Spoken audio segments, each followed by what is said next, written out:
My mother-in-law replaced all my photos in their family home with pictures of my husband's ex-girlfriend. She'd introduced the ex as the daughter I should have had at gatherings. When she gave my engagement ring to the ex at Christmas dinner, I congratulated them both graciously. Her next family announcement would be far less celebratory. The sound of my engagement ring hitting the mahogany table was barely audible over the Christmas music playing softly in the background, but to me it rang like a gunshot. My mother-in-law's manicured fingers pushed the diamond solitaire across the polished surface with deliberate precision, sliding it directly into the outstretched palm of my husband's ex-girlfriend like she was passing a communion wafer.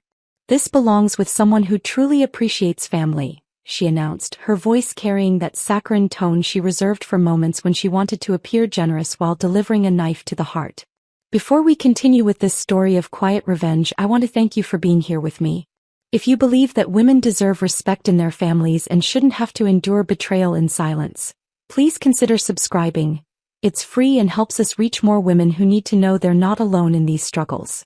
Now let's see how I turned their cruelty into my greatest strength."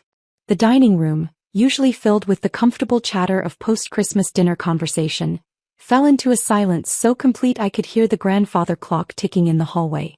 Uncle Robert's fork froze halfway to his mouth, still laden with pumpkin pie.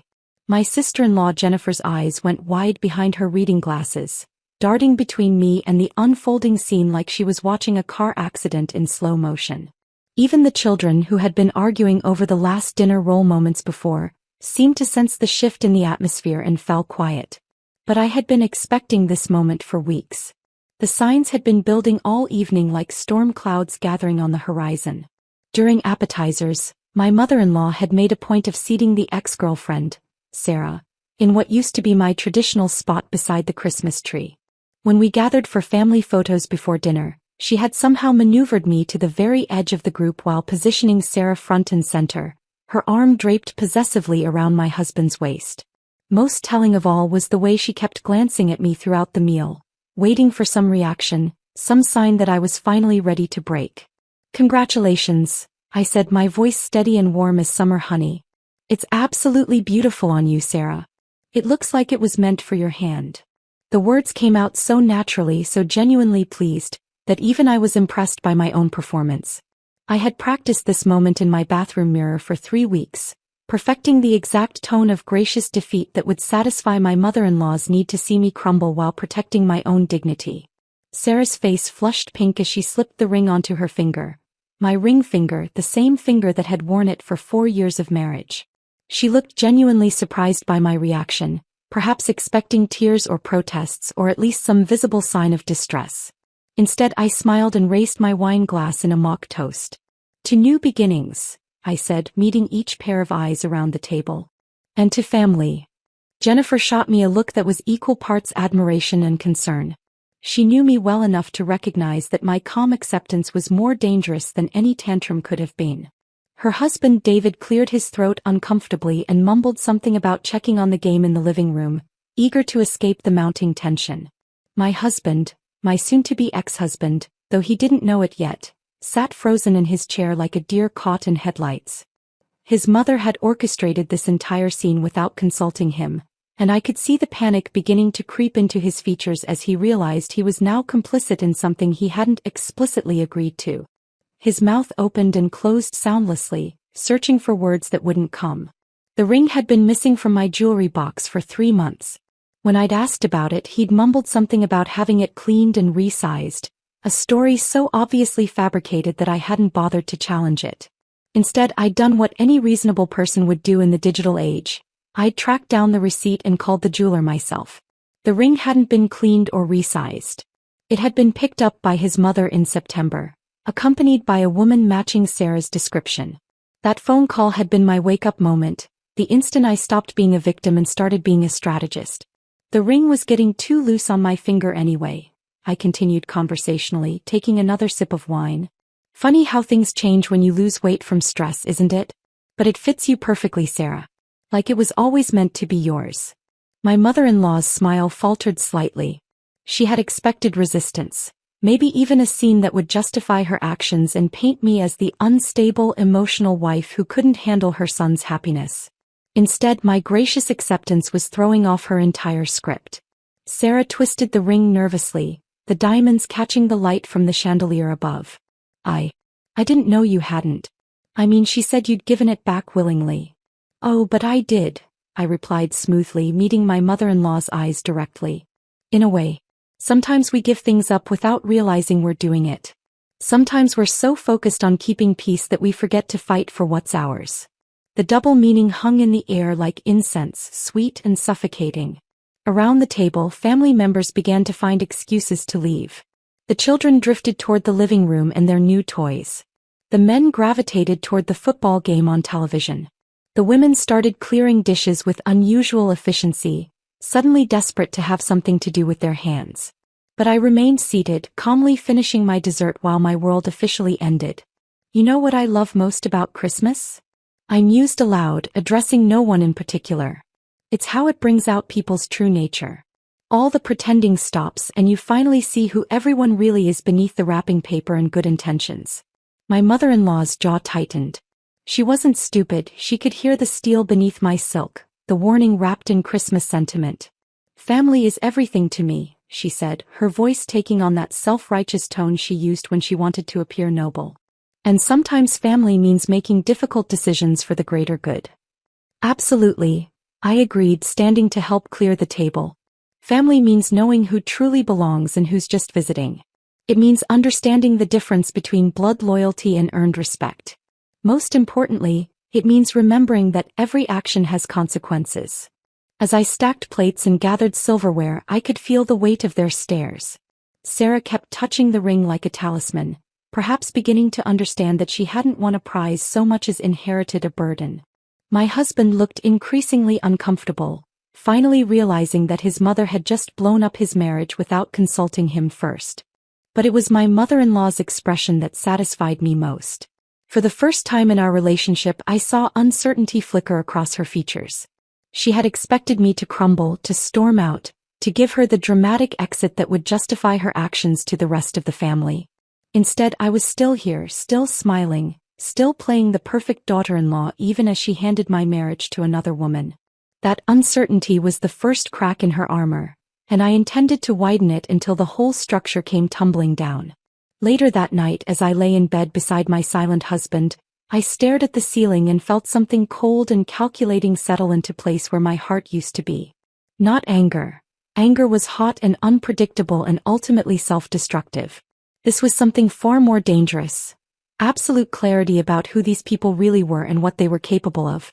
They had been planning this for months, maybe years. Every family gathering where Sarah was mysteriously invited. Every conversation about what's best for everyone. Every photo quietly removed from the mantle and replaced with memories that didn't include me. They had been erasing me systematically, counting on my politeness and my desire to keep peace to smooth their path. But they had made one crucial miscalculation.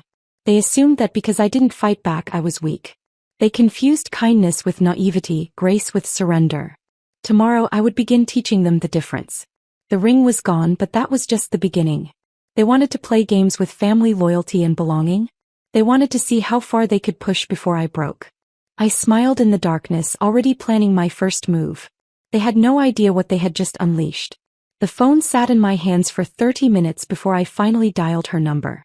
2 weeks had passed since Christmas dinner, enough time for the initial shock to settle into something more useful, strategic thinking. I had spent those 14 days studying Sarah's social media profiles, learning her patterns, understanding what made her tick.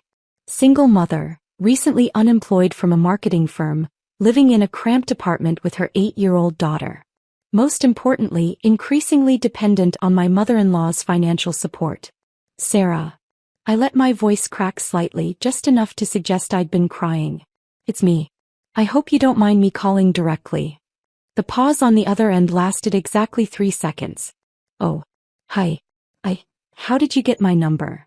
From the family contact list, I replied, which was true. I've been thinking about Christmas dinner, about what happened. About how surprised you looked when she gave you the ring. Another pause. I could practically hear her mental wheels turning, trying to figure out if this was a trap. I want you to know I'm not angry with you, I continued, letting exhaustion seep into my voice.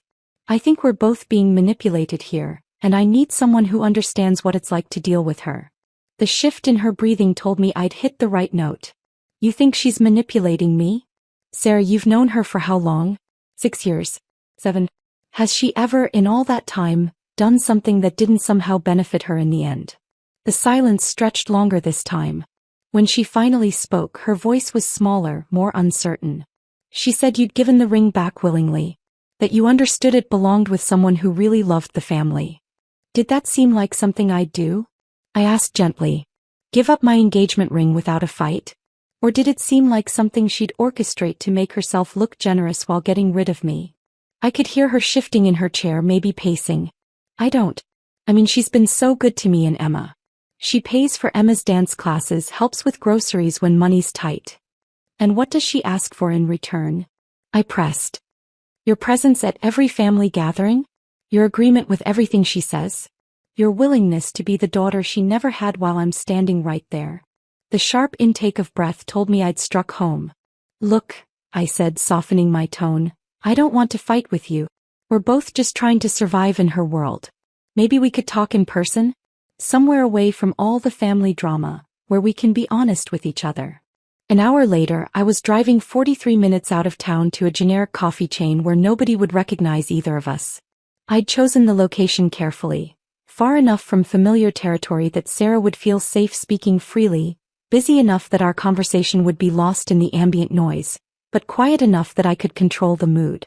She was already there when I arrived, hunched over a large latte with extra foam, picking at a blueberry muffin. Without makeup and designer clothes, she looked younger, more vulnerable. Tired. The kind of tired that comes from constantly worrying about money and trying to be perfect for people who hold your security in their hands. Thank you for coming, I said, sliding into the seat across from her. I know this is weird. It's definitely weird, she agreed, but her smile was genuine. I wasn't sure what to expect. I ordered my own coffee, a simple black coffee, nothing fancy, and let the silence settle between us while I studied her face. Up close, I could see the stress lines around her eyes, the way she kept checking her phone for messages from Emma's school or potential employers. Can I ask you something honestly? I said finally. When she handed you that ring, did you know she hadn't told me it was happening? Sarah's cheeks flushed pink. I suspected. But she made it sound like it was already decided, like you'd agreed to it as part of some kind of divorce settlement. We're not getting divorced, I said carefully. At least there's been no discussion of it. The ring just disappeared from my jewelry box 3 months ago. Her eyes widened. She told me you'd given it back because you realized it should go to someone who understood the family legacy. What family legacy? The money. The investments. She said there were family traditions about who inherits what, and that I needed to understand my place in all of it if I was going to be part of the family. I felt my pulse quicken. This was better than I'd hoped.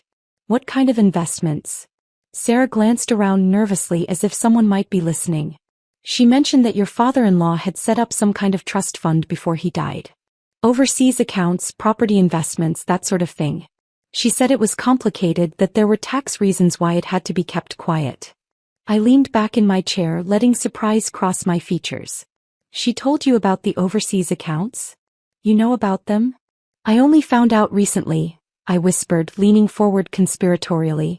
I was going through some of his old papers in the attic, looking for our wedding photos that she claimed were somewhere safe. I found bank statements, account numbers, investment portfolios. Sir, there's so much money. Way more than anyone realizes. Her eyes went sharp with interest. How much money? I pulled out my phone and showed her a carefully doctored screenshot. A bank statement I'd created using my basic design skills and a legitimate bank's formatting. The account balance showed $847,000 in a Cayman Islands account under my late father-in-law's name. This is just one account, I said quietly. There are 4 others that I found. She's been living off the interest for years, telling everyone that his pension and social security are barely covering her expenses. Sarah stared at the screen, her mouth slightly open. She's been crying poverty while sitting on almost $1 million? More than that. Much more. I put my phone away, letting the image burn into her memory. And she's been using it to control everyone. Your dance classes for Emma? Your grocery money? She could afford to set you up for life, but instead she gives you just enough to keep you grateful and dependent. That. Sarah's voice trailed off as pieces started falling into place in her mind. That manipulative witch. Now you see why I think we're both being used, I said gently. She pits us against each other, makes us compete for scraps of her attention and approval, while she hoards resources that should benefit the whole family. Sarah's hands were shaking slightly as she reached for her latte. Emma's been asking for a bike for months. A used one from the thrift store cost $60 and I told her we couldn't afford it. Meanwhile, she's been sitting on hundreds of thousands of dollars. The worst part is she's probably planning to cut us both out entirely, I continued. Think about it, she gives you my ring, makes you feel special and chosen, but has she mentioned anything about including you in her will? Has she talked about Emma's college fund, or your future security? The look on Sarah's face told me everything I needed to know. We need to protect ourselves, I said firmly. Both of us. And Emma deserves better than this.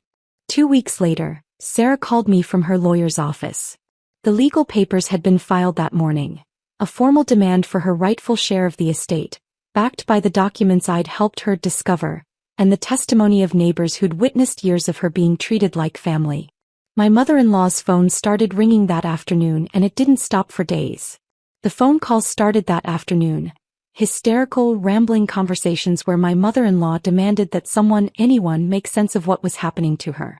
Sarah's lawyer had delivered the inheritance papers personally, showing up at her front door with a briefcase full of legal documents and a smile that promised expensive complications. But I was already 3 steps ahead, having spent the past week researching every gift Sarah had given my mother-in-law over the past year. The Louis Vuitton handbag for Mother's Day. The Mikimoto pearl necklace for her birthday. The Hermes silk scarf she'd worn to church every Sunday since receiving it.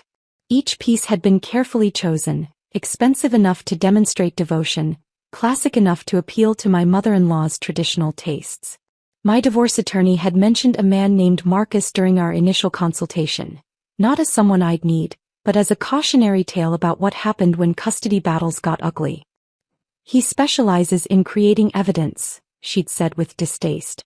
Fake texts, doctored photos, that sort of thing. I refuse to work with people like that, but he exists. It had taken me 2 days to track down Marcus through a chain of referrals that led from family lawyers to private investigators to the kinds of people who advertised discreet services on websites that looked like they belonged in the early 2000s. His office was in a strip mall between a nail salon and a tax preparation service, the kind of place you'd drive past without noticing.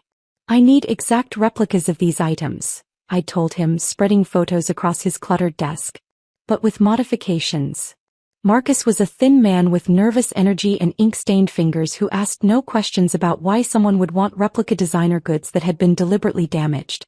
He quoted me a price that would have made me wince 6 months ago, but now felt like a worthwhile investment in psychological warfare. The modifications will take extra time, he'd warned. Especially if you want them to look authentic but disturbing. I want them to look like they were made by someone who loves her but has lost their mind, I'd replied. 3 weeks later, the first package arrived at my mother-in-law's house on a Tuesday morning when I knew she'd be alone. I'd been tracking her schedule through her social media posts and Jennifer's casual mentions of her activities. Yoga class on Mondays and Thursdays, grocery shopping on Wednesdays, bridge club on Fridays. Tuesdays were her hermit days, when she stayed home to clean and organize and generally prepare for the rest of the week. The Chanel bag looked perfect from a distance. Same quilted patterns, same gold chain, same leather texture. But Marcus had worked his magic in the details. The corners showed what appeared to be dried blood, dark brown stains that could have been anything but suggested something terrible. The interior smelled faintly of copper and decay, achieved through a combination of chemicals I didn't want to know about. The accompanying note was written in Sarah's distinctive handwriting, which I'd practiced for hours using samples from her legal documents and old birthday cards I'd found while helping clean out family storage boxes. You wanted me to be family, it read in blue ink that matched Sarah's preferred pen. Now you'll never forget me. I knew she'd received it when her first panicked phone call came that evening. Someone sent me something horrible, she told Jennifer, who immediately called me to relay the conversation. It looks like Sarah's bag, but it's been tampered with. There's something wrong with it. Maybe it's a manufacturing defect? Jennifer had suggested, playing her role perfectly without knowing she was part of my plan. No, this is deliberate. This is someone trying to scare me. The second package arrived the following Tuesday. The pearl necklace, now with several pearls replaced with what looked like human teeth. The dental work was convincing enough to pass casual inspection but disturbing enough to trigger deep unease. The clasp had been altered to leave marks on skin, tiny scratches that would heal but remain memorable. This time my mother-in-law didn't call Jennifer. She called the police. Officer Martinez was patient and professional when he responded to her complaint about threatening packages, but I could see the skepticism in his report when Jennifer showed it to me later. Without evidence of who was sending the packages, and with no explicit threats contained in the notes, there wasn't much the police could do beyond filing a report and suggesting she install security cameras. Has she been having any disputes with family members? Officer Martinez had asked, apparently unaware of the irony. Just the usual family drama, my mother-in-law had replied, probably not mentioning the inheritance lawsuit currently destroying her relationship with her chosen daughter. The third package was my masterpiece. The silk scarf had been rewoven with strands of Sarah's actual hair, collected during my reconnaissance visits to her salon. I'd posed as a potential client, complimenting the stylist's work on Sarah's color treatment while discreetly gathering the hair clippings that ended up in my purse. Marcus had somehow managed to incorporate them into the scarf's pattern so subtly that you had to look closely to notice. But once you saw them, you couldn't unsee them. The note this time was longer, more unhinged. Every thread connects us now. Every breath you take breathes me in. Family forever. My mother-in-law's reaction was everything I'd hoped for and more. Sunday dinner that week was supposed to be a celebration of my nephew's acceptance to college, but it turned into a battlefield when my mother-in-law arrived carrying a plastic bag full of altered gifts and accusations. "Look at what you've been sending me," she screamed at Sarah before anyone had even finished saying grace. "Look at these sick, twisted things." Sarah stared at the items spread across the dining room table, her face cycling through confusion, horror, and genuine fear. "I didn't send these. I don't know what these are. Don't lie to me. It's your handwriting. Your hair. Your sick way of trying to get into my head." The entire family watched in stunned silence as my mother-in-law ranted about psychological warfare and mind games, waving the modified scarf like evidence in a trial. Sarah's protests of innocence only seemed to fuel her conviction that she was being gaslit by someone she trusted. "You want my money so badly that you're trying to drive me insane," my mother-in-law continued, her voice reaching a pitch that made the children start crying. "You think if you scare me enough I'll just hand everything over. I don't know what you're talking about." Sarah shot back, tears streaming down her face. "I gave you those gifts because I love you. I would never do something like this." My husband finally found his voice, placing a hand on his mother's arm. "Mom, maybe you should sit down. Take a breath." She shook him off violently. "Don't you see what she's doing? She's trying to make me look crazy so you'll all side with her." I watched it all unfold from my seat at the far end of the table, occasionally offering concerned looks and gentle murmurs about how stress can make people see things differently. When Jennifer asked if I thought they should call someone, a doctor, a therapist, anyone, I suggested that maybe everyone just needed some space to process what was happening. The dinner ended with Sarah storming out, my mother-in-law barricading herself in the guest bathroom, and the rest of the family standing around looking like survivors of a natural disaster. Later, as we drove home in silence, my husband finally spoke. "Do you think Mom is losing it?" I reached over and squeezed his hand sympathetically. "I think she's under a lot of pressure lately. The lawsuit, the family tensions. Maybe she just needs professional help." He nodded slowly, probably already planning conversations with his siblings about intervention and elder care. I smiled in the darkness, knowing that the foundation of their relationship was cracked beyond repair. The conversations about my mother-in-law's mental health started that Monday morning, whispered phone calls between siblings who were finally admitting what they'd all been thinking. Jennifer called me first, her voice heavy with exhaustion and concern. "David thinks we should look into assisted living facilities," she said without preamble. "Not immediately, but maybe start researching options. Last night it was really bad." I made appropriate sounds of sympathy while mentally calculating my next move. The family was fracturing exactly as I'd planned, but I needed one final push to ensure my mother-in-law's complete isolation. Something decisive that would eliminate any possibility of her recovering her standing in their eyes. What kind of timeline are you thinking? I asked, injecting just the right amount of reluctant practicality into my voice. I don't know. She won't talk to any of us. She's convinced we're all conspiring against her with Sarah, which is insane because Sarah hasn't spoken to any of us since Sunday. Perfect. The paranoia was spreading faster than I'd anticipated. That afternoon, I sat in my car outside Marcus's office for 20 minutes before finally going inside. What I was about to do crossed a line I'd never imagined approaching, but my mother-in-law had forced this escalation when she chose to humiliate me publicly at Christmas dinner. I need something that looks like a debt collection notice, I told him, sliding a manila folder across his desk. Official letterhead, legal language, the works. Marcus examined my rough draft. A document claiming Sarah had loaned my mother-in-law $180,000 over the past 2 years, with interest and penalties bringing the total to nearly $200,000. The language was deliberately vague about the nature of the loans, suggesting everything from gambling debts to secret business investments. This is getting into fraud territory, Marcus warned, his fingers drumming nervously on his desk. Fake debt collection notices can trigger federal investigations. It's not fraud if it never gets filed with any official agency, I replied calmly. It's just a piece of paper designed to scare someone who's already paranoid. He quoted me a price that was triple his usual fee, clearly hoping I'd back down. Instead, I counted out cash from my emergency fund, money I'd been secretly saving for exactly this kind of situation. The document he produced 3 days later was a masterpiece of intimidation.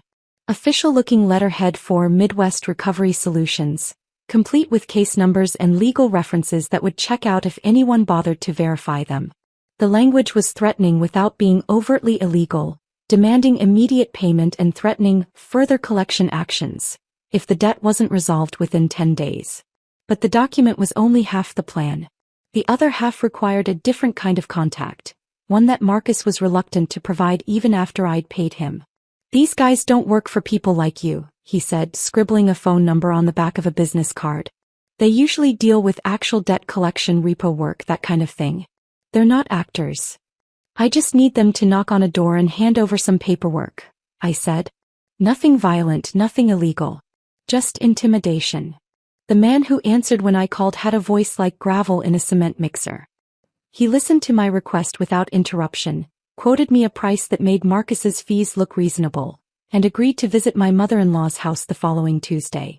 We knock, we deliver the papers, we leave, he said. If she doesn't answer, we tape it to the door and go. That's it. That's all I need, I assured him, though some part of me wondered if I was making a terrible mistake.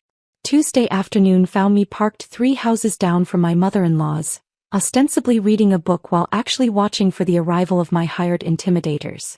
I'd planned to simply drive by afterward and observe her reaction to finding the notice, but curiosity got the better of me. The 2 men who showed up looked exactly like what central casting would order for threatening debt collectors. One tall and thin, one broad and stocky, both wearing dark suits that had seen better days. They walked up to her front door with the confident stride of people accustomed to delivering bad news. I watched them knock. Wait. Knock again, louder this time. My mother-in-law's car was in the driveway, so I knew she was home. But after the past few weeks of mysterious packages and family drama, she'd apparently decided that answering the door was no longer safe. The men waited for exactly 3 minutes, I timed it, before the shorter one produced what looked like a lock-pick set from his jacket pocket. That wasn't part of the plan.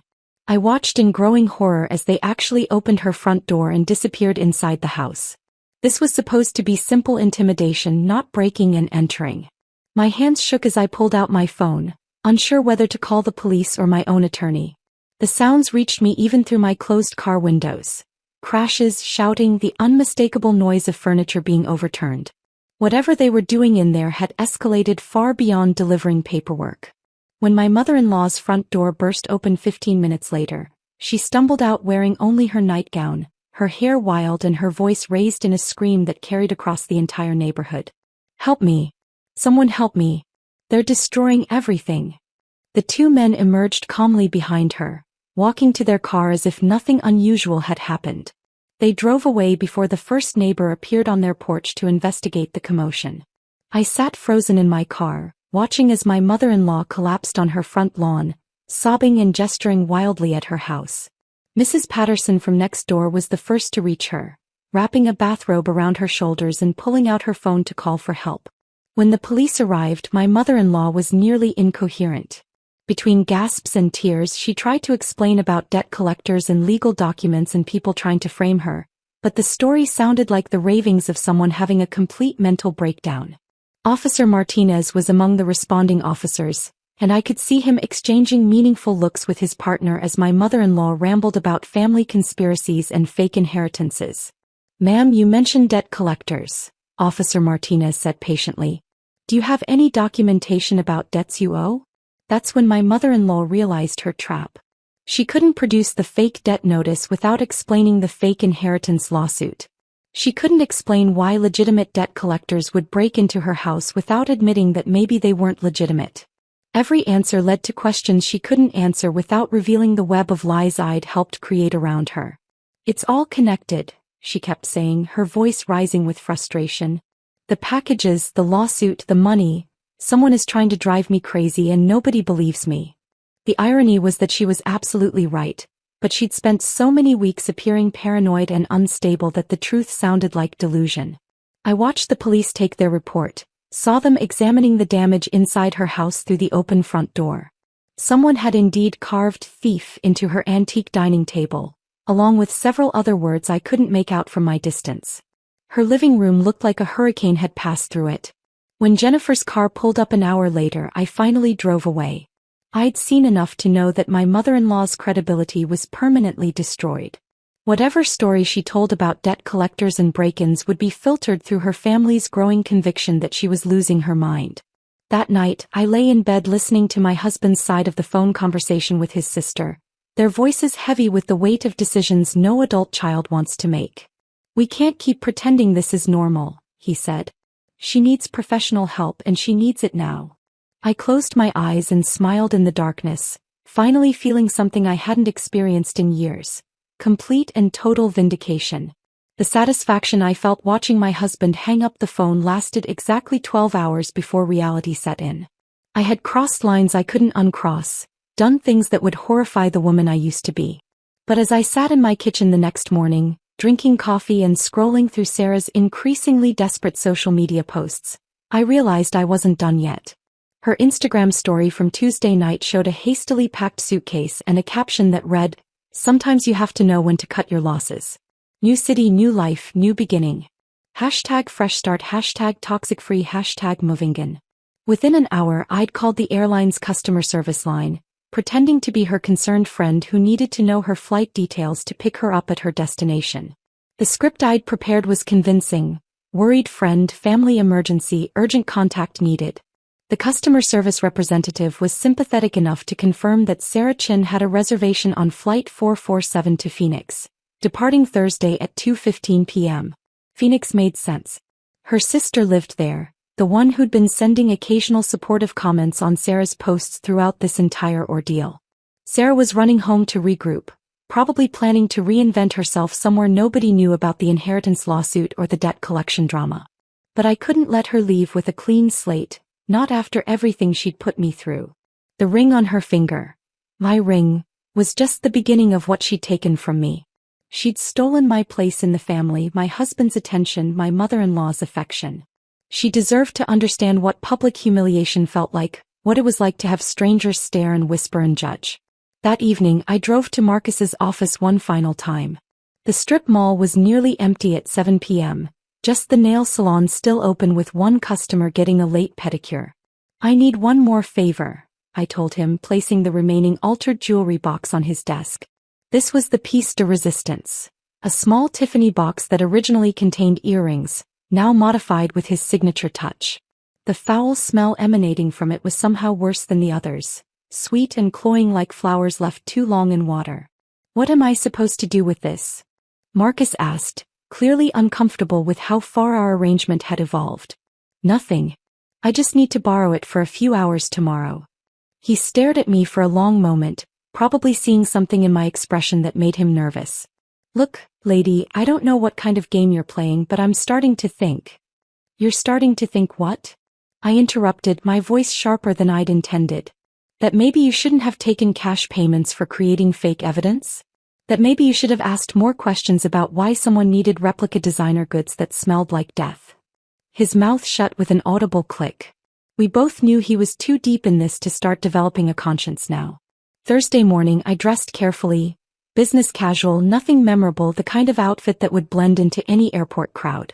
I arrived at the departure terminal 2 hours before Sarah's flight, giving myself plenty of time to observe her check-in routine and identify the perfect moment for my final act. She looked terrible. Even from across the departure hall, I could see the stress lines around her eyes, the way she kept checking her phone for messages that probably weren't coming. Her hair was pulled back in a messy ponytail, and she was wearing a wrinkled t-shirt that suggested she'd slept in it. Emma wasn't with her, which meant she'd either left her daughter with relatives or, more likely, couldn't afford to bring her along on this escape attempt. That detail bothered me more than it should have. Whatever else Sarah had done, Emma was innocent in all this. I watched Sarah struggle with her oversized suitcase at the check-in kiosk, clearly flustered by the weight restrictions and additional fees. When she stepped away to reorganize her belongings, I made my move. The departures area was crowded enough that nobody paid attention to one middle-aged woman briefly approaching an unattended suitcase. The jewelry box slipped into the outer pocket of her carry-on bag like it belonged there, nestled between what looked like phone chargers and travel documents. Then I found a seat in the departure lounge cafe, ordered a latte I didn't want, and opened a magazine I couldn't focus on. The wait was excruciating. Sarah made it through the initial security checkpoint without incident, and for a moment I wondered if my plan had failed.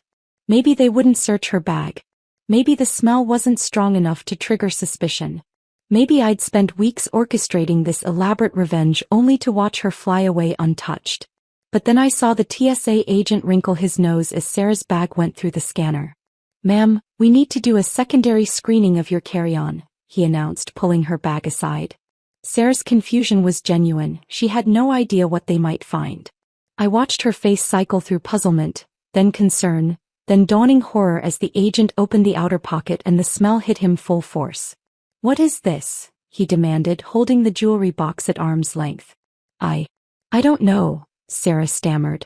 "I've never seen that before in my life." The lie was technically true, but it sounded exactly like what someone would say if they'd been caught smuggling something illegal. Within minutes, additional security personnel had arrived, and Sarah was being escorted to a private screening room. I couldn't hear the conversation from my position in the cafe, but I could see Sarah's increasingly frantic gestures through the glass partition. She was trying to explain something, probably the inheritance lawsuit, the debt collection incident, the recent family drama. But the more she talked, the more suspicious she appeared. Airport security doesn't care about family feuds or civil lawsuits. They care about potential threats to aviation security, and a woman traveling with mysteriously altered items that reeked of decay fit their profile of someone worth investigating thoroughly. When they missed her boarding call by 40 minutes, I knew my plan had succeeded. The questioning lasted for hours. I ordered another coffee, bought a newspaper, and settled in to watch the aftermath unfold. Sarah's social media updates began around hour 3, increasingly desperate posts about being detained for no reason, and framed by people who want to destroy my life. Her friends' responses were initially supportive, but as the details of her situation became clearer, the tone shifted. Questions about why someone would be carrying suspicious items at an airport. Speculation about what kind of family drama could escalate to this level. Gradual distancing from someone whose problems were clearly more complicated than a simple custody dispute or inheritance disagreement. By the time security finally released her 12 hours later, Sarah's reputation was as damaged as my mother-in-law's. Her missed flight had cost her money she couldn't afford to lose. Her social media presence was flooded with questions she couldn't answer without sounding paranoid or delusional. Most importantly, she now understood exactly what I'd felt sitting at that Christmas dinner table. The humiliation of being powerless while people around you made decisions about your life. The frustration of knowing the truth but being unable to make anyone believe it. As I finally left the airport that evening, I felt something I hadn't experienced since childhood. Perfect, complete justice. Not the legal kind that takes years and costs fortunes, but the immediate personal kind that comes from watching someone reap exactly what they've sown. Sarah would eventually make it to Phoenix, but she'd arrive carrying baggage that had nothing to do with airlines and everything to do with the choices she'd made when she decided to steal someone else's life. The drive home from the airport took me through the old neighborhood where I'd grown up, past the elementary school where I'd learned that fairness was something you had to fight for, not something that was handed to you. I parked outside my childhood home for 20 minutes, watching a different family live in the space where I'd once believed the world was fundamentally just. That little girl who'd cried when other kids cut in line or took her lunch money would barely recognize the woman I'd become. But she'd be proud of me. 3 weeks later, my husband appeared on my doorstep with grocery store flowers and the kind of wounded expression he'd perfected during our marriage whenever he needed forgiveness for something he couldn't quite bring himself to acknowledge. He'd waited, I realized, for the worst of the storm to pass. Sarah was gone, his mother was in therapy, and the family had collectively decided to pretend the entire inheritance fiasco had been a misunderstanding caused by stress and grief. "Can I come in?" he asked, shifting the bouquet from one hand to the other like he wasn't sure what to do with it. I stepped aside and let him enter, noting how he paused in the entryway to take in the changes I'd made to my house. The family photos were gone from the mantel, replaced with art I'd chosen myself. The furniture had been rearranged to create conversation areas that felt more like a sanctuary than a showplace. Everything about the space now reflected my taste rather than the compromise aesthetic that had defined our marriage. "The place looks good," he said carefully. "Different but good." I waited for him to continue, offering neither encouragement nor resistance. He'd come here with a speech prepared, probably rehearsed in his car during the drive over, and I was curious to hear how he planned to rewrite our history. "I know I messed up," he began, settling into the chair that used to be his favorite. "I should have defended you better. I should have seen what my mother was doing and put a stop to it." I replied non-committally, taking a seat across from him rather than beside him. "The thing is, I never wanted any of this to happen. The ring, Sarah, all the family drama. I got caught in the middle and didn't know how to handle it." He was trying to position himself as another victim of his mother's manipulation, I realized. In his version of events, we'd both been pawns in her game rather than him being a willing participant in my systematic erasure from the family. "I've been thinking about us a lot lately," he continued, pulling a small velvet box from his jacket pocket. "About what we had before everything got so complicated." The new engagement ring was larger than my original, more expensive, probably chosen to demonstrate the sincerity of his apology through carat weight. He set it on the coffee table between us like an offering. "I want to try again," he said. "If you'll have me." I stared at the ring for a long moment, letting him marinate in the silence. This was the moment he'd been building toward, the grand gesture that was supposed to sweep away months of betrayal and neglect. He was counting on my capacity for forgiveness, banking on the idea that I was still the woman who'd absorbed years of small humiliations in the name of keeping peace. "That's beautiful," I said finally. "She must have expensive taste." His face went through several expressions before settling on confusion. "She? Your mother? I assume she picked this one out too, the way she picked out Sarah's Christmas present." The color drained from his cheeks. "I chose this myself. Mom had nothing to do with it." "Did you though?" I asked, genuinely curious. "Or did you choose it the way you chose to give her my original ring for safekeeping? The way you chose to stay silent while she erased me from your family photos? The way you chose to let Sarah take my seat at dinner tables for months?" He opened his mouth to protest, then closed it again. We both knew the truth. His choices had always been about avoiding conflict with his mother, never about protecting me. "I can't undo what happened," he said finally. "But I can promise it won't happen again." I picked up the ring box and examined it more closely. The diamond was beautiful, flawless, the kind of stone that would make other women envious at social gatherings. Everything a proper engagement ring should be. "The problem with promises," I said, closing the box with a soft click, "is that they require trust. And trust, once broken, doesn't just magically repair itself because someone brings flowers and jewelry." I stood up and walked to the window, looking out at the garden I'd been redesigning since the divorce papers were filed. My lawyer had been surprised when I'd insisted on keeping the house. It was more than I could easily afford alone, but I'd needed something that was entirely mine, a space where nobody else's opinions or preferences held any weight. "So what are you saying?" he asked, his voice smaller now. I'm saying I'll think about it. And I did think about it for exactly the length of time it took him to drive away. Then I called my therapist and scheduled an extra session for the following week. Dr. Morrison had been the first person to suggest that maybe my marriage problems weren't actually about communication or compromise. Some people drain energy from others, she'd said during our third session. They take and take until you don't recognize yourself anymore. The question isn't whether you can fix the relationship, it's whether you want to go back to being the person you were in it. I didn't. My husband kept calling after that, leaving voicemails that started apologetic and gradually became more demanding. Why wasn't I answering? When would I give him a real answer? Didn't he deserve better than this silent treatment after everything he'd been through with his family? The entitlement in that last message made me laugh out loud. Everything he'd been through. As if he'd been the victim of his mother's schemes rather than their beneficiary. I changed my phone number the following week. The job offer from the marketing firm in Denver came at exactly the right time.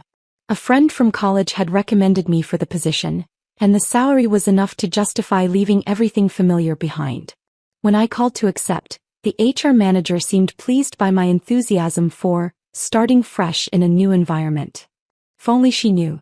My mother-in-law's world was shrinking in ways that must have terrified her. Jennifer told me during one of our increasingly rare conversations that their mother was seeing a psychiatrist twice a week and taking medication for anxiety. The inheritance lawsuit had cost her nearly $40,000 in legal fees, money she couldn't afford to lose on her fixed income. She keeps talking about being framed, Jennifer said wearily. The therapist thinks it's a form of paranoid thinking brought on by stress and isolation. That must be difficult for all of you, I replied, injecting just the right amount of sympathy into my voice. The worst part is we can't have normal family gatherings anymore. She gets suspicious if too many people are there, like we're plotting against her. Last Sunday she accused David of recording her conversation with his phone. The family I'd once desperately wanted to belong to was fragmenting exactly as I'd planned, each member retreating into their own protective shells rather than dealing with the toxic dynamics that had always existed beneath the surface of their holiday smiles. Are you still planning to come to Christmas dinner? Jennifer asked hesitantly. I paused, considering. The invitation wasn't extended out of love or genuine desire for my company. It was guilt and social obligation, the same forces that had kept me trapped in their orbit for years. But now I had a choice. I'll try to make it, I said, already knowing I'd cancel at the last minute. Though I might have to work that weekend. The lie came so easily now, smooth as silk and twice as comfortable. That evening, I tried on my original engagement ring for the first time since it had been returned through Sarah's legal proceedings. It fit perfectly the way it always had, but it felt different on my finger. Heavier. Not with sentiment, but with the weight of everything I'd learned about myself in the process of getting it back. I wasn't the same woman who'd worn it innocently for 4 years, believing that love and goodness would eventually triumph over selfishness and manipulation. I was someone harder now, more calculating, less willing to absorb other people's cruelty in the name of keeping peace. Some people might call that damaged. I called it educated. Christmas morning in Denver was different. Snow fell in fat, lazy flakes outside my new apartment window, and for the first time in years, I woke up without checking my phone for family drama or obligatory holiday messages. The silence was perfect. Jennifer had called 3 times the night before, each voicemail more desperate than the last. Please come. She keeps asking if you're coming. I think she needs to see you. My mother-in-law was dying. Not dramatically, not from anything I'd caused, but quietly succumbing to the stress-related heart condition that had worsened since her world collapsed. The doctor said she had weeks, maybe a month. I booked a flight that afternoon. The family gathered at Jennifer's house looked like survivors of a natural disaster.